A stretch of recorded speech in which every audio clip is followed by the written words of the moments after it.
নমস্কাৰ দৰ্শকসকল, মই দীপাংকৰে মোৰ YouTube channel DK Vlogs with দীপাংকৰলৈ আপোনালোক সকলোকে স্বাগতম জনাইছোঁ। থাম্বনেইল দেখি আপোনালোকে নিশ্চয় ধৰিব পাৰিছে গেৰুৱা বজাৰ।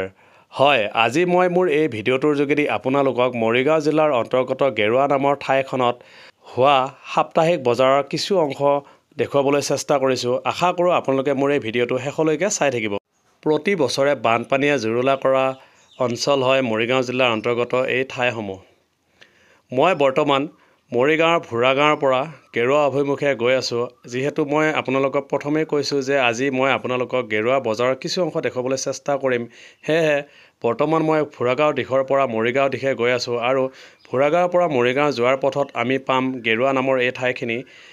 যদি আমি দূৰত্ব চাবলৈ যাওঁ, ভোৰাগাঁৱৰ পৰা গেৰুৱা বজাৰলৈকে দূৰত্ব হয় প্ৰায় 6 কিলোমিটাৰ আৰু যদি গেৰুৱাৰ পৰা মৰিগাঁওলৈকে দূৰত্ব চাবলৈকে যাওঁ তেতিয়াহ'লে হ'ব গেৰুৱাৰ পৰা মৰিগাঁওলৈকে দূৰত্ব প্ৰায় 15 পৰা 16 কিলোমিটাৰ। ভোৰাগাঁৱৰ পৰা মৰিগাঁও যোৱাৰ দিশত প্ৰায় 6 কিলোমিটাৰ অহাৰ পাছত এয়া আমি এতিয়া পালোহি গেৰুৱা নামৰ ঠাইখন। এয়া আপোনালোকে দেখিবলৈ পাৰিছে, এইখন হৈছে গেৰুৱা দলং আৰু গেৰুৱা দলংখন ক্ৰছ কৰাৰ পাছতেই আমি পাম গেৰুৱা চাৰিআলি। এয়া আপোনালোকে দেখিবলৈ পাৰিছে, এয়া হৈছে গেৰুৱা চাৰিআলি আৰু গেৰুৱা চাৰিআলিৰ ঠিক সন্মুখভাগতে হয় সাপ্তাহিক বজাৰ।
আজিৰ এই ভিডিঅ'টোৰ যোগেদি মই আপোনালোকক অসমৰ মৰিগাঁও জিলাৰ অন্তৰ্গত গেৰুৱাৰ সাপ্তাহিক বজাৰখনৰ কিছু অংশ দেখুৱাবলৈ চেষ্টা কৰিলোঁ। আপোনালোকে ভিডিঅ'টো চাই কেনে পালে বাৰু? যদি ভিডিঅ'টো চাই ভাল পালে তেন্তে লাইক, কমেণ্ট আৰু শ্বেয়াৰ কৰি দিব। আৰু যিসকলে মোৰ চেনেলটো পোনপ্ৰথমবাৰৰ কাৰণে চাইছে, আশা কৰোঁ সকলোৱে যেন মোৰ চেনেলটো ছাবস্ক্ৰাইব কৰি লয়। এনেধৰণৰ ভিডিঅ' মই আপোনালোকক আগলৈকে দি যাবলৈ চেষ্টা কৰি যাম।